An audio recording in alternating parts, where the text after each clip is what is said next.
ಅಲ್ಲ ಇದು ಸಂಸಾರದಿಂದ ಸಂಸಾರಿ ನಯವಂತ ಸೌಭಾಗ್ಯವಿರಲಿ ದೊಡ್ಡ ಸೌಭಾಗ್ಯ.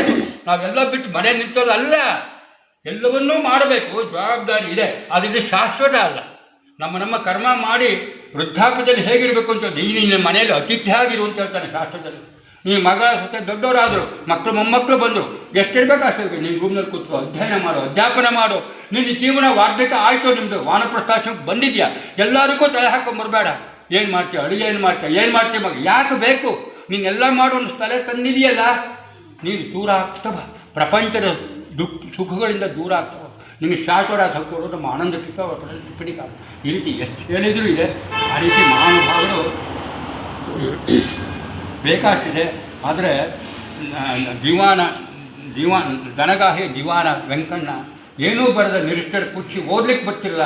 ಆ ನವಾಬ ಬರ್ತಾನೆ, ರಾಯ ಪ್ರತ್ಯಕ್ಷ ಬೈತಾರೆ, ಏನು ಬೇಕು ವೆಂಕಣ್ಣ, ನನಗೇನು ಓದ್ಲಿಕ್ಕೆ ಬರಲ್ಲ, ನೀನು ನನ್ನ ಕಷ್ಟದಲ್ಲಿದ್ದ ಸ್ಮರಣೆ ಮಾಡು ಅಂತ ಹೇಳ್ತಾರೆ. ಅವನು ಬಂದು ದಬಾಯಿಸ್ತಾನೆ ನವಾಬ, ನೀ ಬ್ರಾಹ್ಮಣ ಕೂತು ಓದ್ಲಿಕ್ಕೆ ಬರ ಅಂತಾರೆ. ಸುಳ್ಳು ಹೇಳ್ತಾರೆ, ಓದ್ಲಿಕ್ಕೆ